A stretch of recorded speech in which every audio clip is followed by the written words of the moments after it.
June 14th, 2017. Welcome. Um, so we got a couple big things happen today in Philly sports. Obviously, with the Jason Peters signing, um, that's big. Jason Peters is going to really help this line and I think it's up to 2019.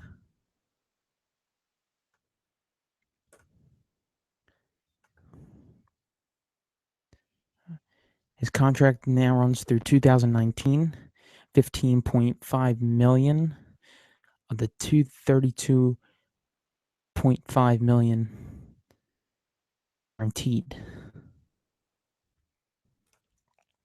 I mean, I know he's old. Jason Peters is a old cat. Been in the. I mean, he was pro bowler, 35 years old. I, I mean, he was really helpful on the line this past year. I mean, after I know he got hurt in 2015, if you guys remember in the Carolina game, he had to get carted off the field. Um, but I think he's gonna. I mean, I know he's up there. I think. I think this is a good signing, re-signing for the Eagles. I mean, they needed something. I mean, they needed to get him back. Um, and then to me, that just leaves all the Eagles needs is. Well, I mean, this was a nice resigning. I think it should have happened, but they need to figure out what the deal is with the secondary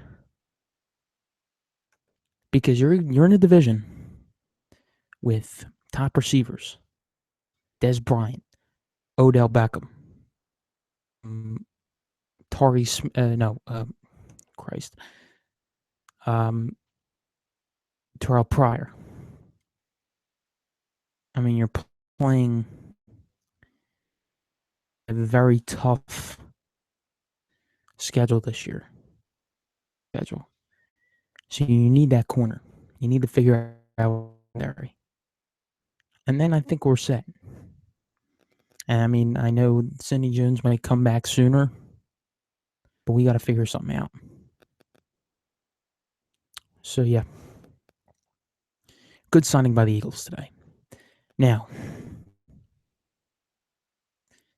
the Phillies. The frickin' Phillies. Now, Cesar is going to be out for 6 weeks. There's talks about bringing Scott Kingery up. Scott Kingery.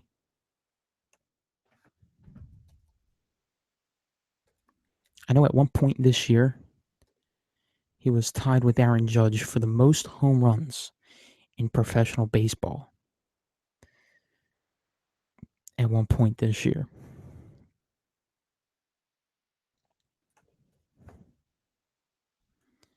Yeah, I think they're talking. I mean, Klentak, when he was interviewing one of the guys from CSN, said that if they were to bring him up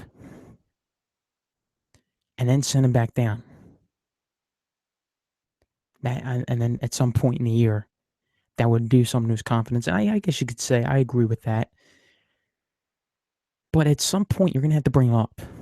At some point, he's going to have to make his debut. Same thing with Nick Williams. Same thing with Dylan Cousins. Same thing with Reese Hoskins. Alfaro, whatever. I mean, like, at some point, you're going to have to bring him up. I mean, the fact that he's been killing it in Double A ball, probably the best player in Double A ball. I think they should put him up, bring him up.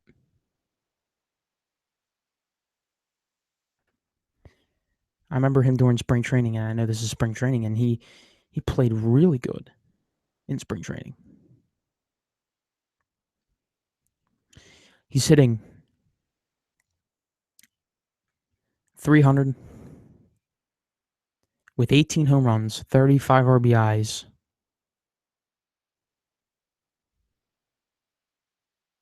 So, yeah, I mean, that's good. That's very good.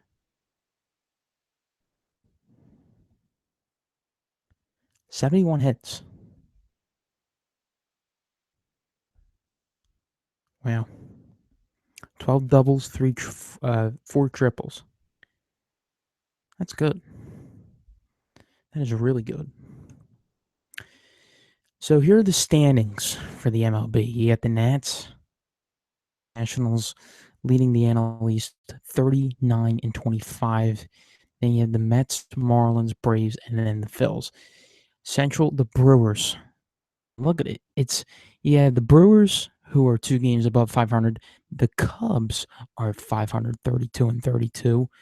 The Cardinals, who just played, are 30-33. The Pirates are 30-35, going in at 4th place. And then the Reds are 29-36. That is a bad division. And the fact that the Phillies by the Cardinals this weekend is it's just terrible.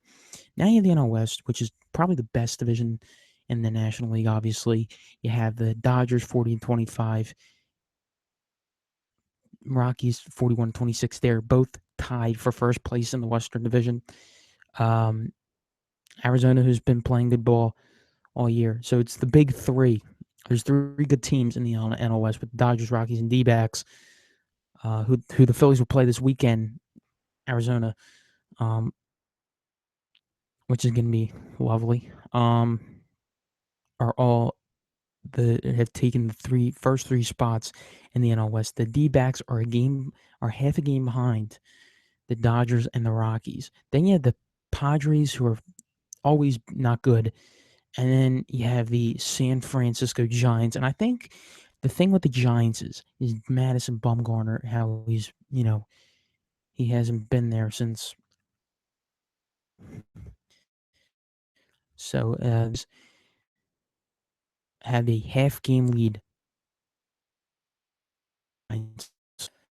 for 4th place with the 27-40 record, and the Giants are 26-40. American League, the AL East. Oh my God, Red Sox tonight. They are 3 behind their rival New York Yankees, and God, the Judge. I mean, I cannot stand New York teams. I cannot stand the Mets, the Yankees, the Giants, Rangers, Knicks. There's a team I really can't stand from New York. Aaron Judge. I mean, I like that guy. I really like Aaron Judge. I think he's just. I mean, the thing is, I like how he is disciplined and how he doesn't really strike out. He's very consistent. I mean, I think the Yankees and the Red Sox. I think the rivalry is back. Sanchez, Aaron Hicks, with Jackie Bradley Jr.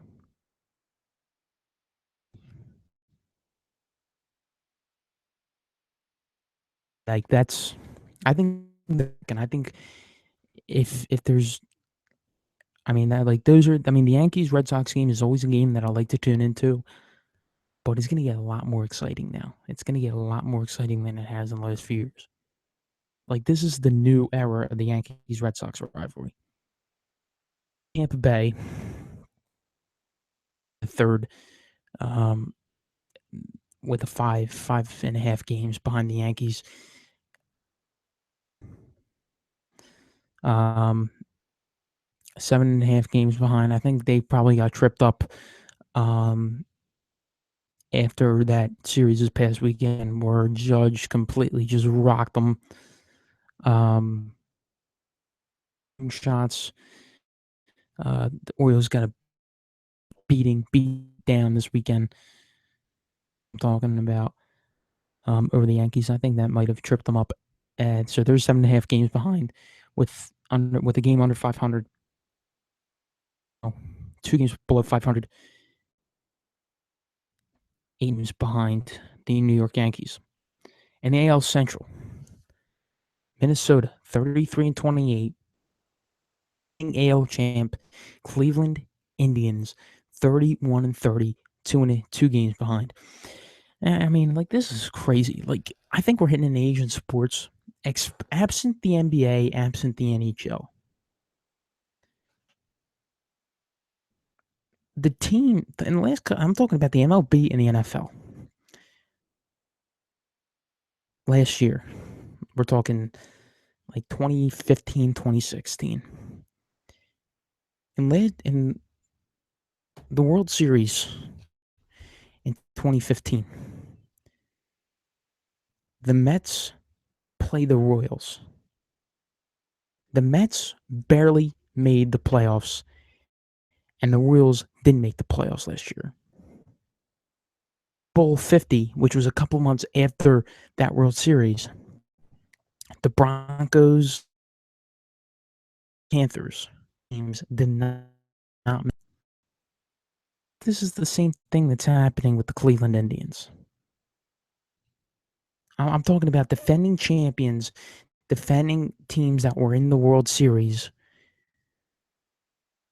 are not going to even make it to the playoffs. I mean, this is nuts. Now, I think it's going to be a lot different with the NFL this year, because they're just so used to winning, and for them not to make the playoffs is just like you would, if you got that. I mean, like, that's just a 1 in a jillion shot that the Patriots will not make the playoffs. I mean, the Patriots get handed the division every year, or no, well, not they always had a good division. I mean, I know the Dolphins made it to the playoffs last year, but that's that. But if you follow me on that thing, whatever it was, that connection or whatever that was, yeah. Okay. Tigers third place, 30-33, 4 games behind. Royals 29-34, 5 games behind. White Sox 6 games behind with the 28-35 record. Houston Astros 44-22, probably the best record in the game. They are destroying teams in the NL West. The Rangers, Angels, both 11 games behind. Both those teams are 500. 2 games below 500 are the Mariners with 12 games behind, and then the A's 27-38, 16.5 games behind the Houston Astros. And the Astros are really starting to run away with that division. So hopefully, if they keep this break going in the playoffs, they will just be going nuts. So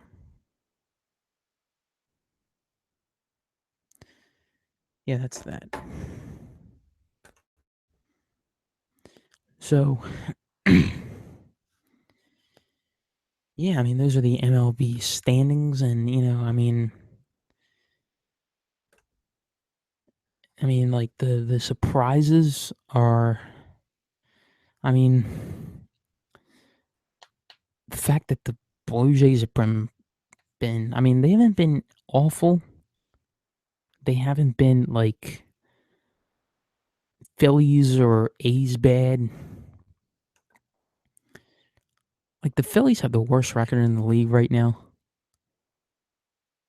But the fact that the Blue Jays are not, like, in contention for the AL East is just mind-boggling, because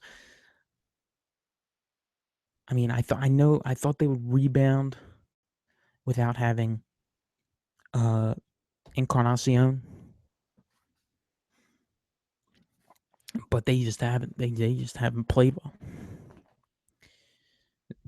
I mean, Dodgers are really no surprise at first place in the NL West. I mean, Giants, in a way, they're a surprise, but I think maybe when they get Mad Bum back, I think they might come back, shoot up in the division. I mean, the Padres are nothing right about. I know they have Will Myers, but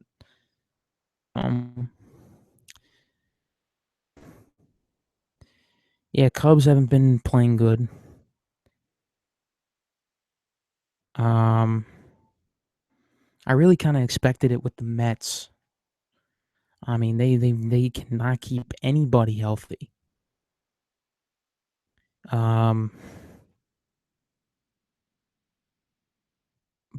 Braves, I mean, I guess you could say the Phillies are a surprise, but yeah,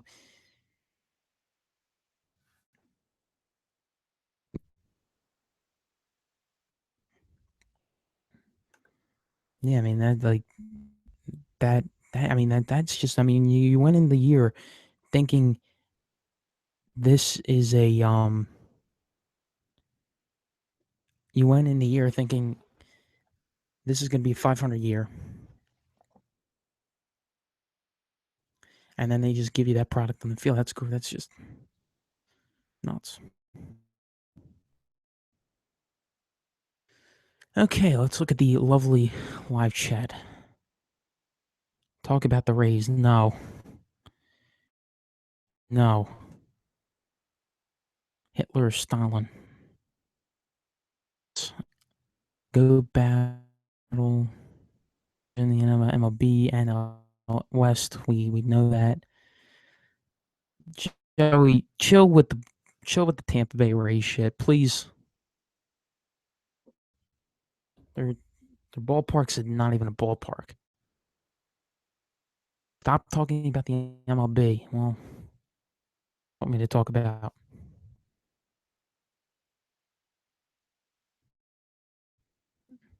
I mean, I'm trying to stay away from all Phillies.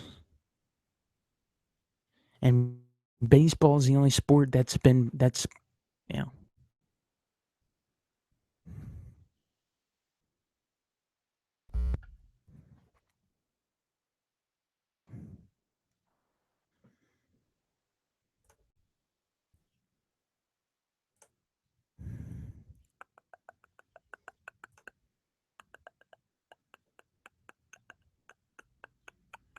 Okay.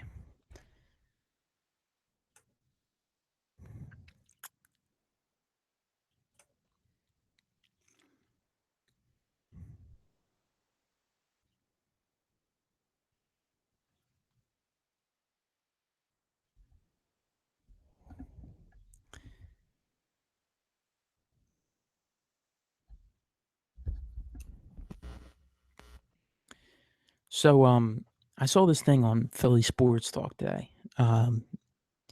about Foot Locker putting out an ad with the like a Father's Day ad, like a Father's tribute ad, um, with Lonzo Ball, and I thought it was very funny. Like I mean, like with the VAR, like don't just going nuts. Like I thought it was so hysterical. How their dad, like just yells and screams and yells at everybody. Like that was just hysterical. Check that out. If you don't see it this weekend, like check that out. So it's 7 o'clock right now. Phillies game is supposed to start in a couple minutes. Broadcast has already started.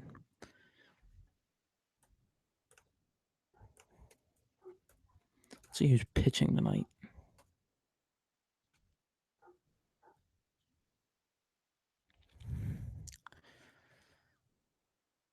Brian Johnston versus Jeremy Hellickson. Love to see Hellickson get a win tonight. And Johnston's last three starts. His last three starts, he has won 2 games, no losses. 3.44 ERA with 16 Ks. In his season, so far this year, yeah, I think he only made those starts. Hellickson, obviously, with for his season, it's a 5-4 record, 4.5 ERA with 33 Ks. Jesus Christ. Great. Just great. And it's going to be a lovely night at the ballpark. Red Sox coming in town. Yeah, it's going to be fun. All right, so I'm going to go watch the Phillies. Thanks for tuning in. Hopefully I'll get one tomorrow during the day. Hopefully in the morning, maybe. All right, see you.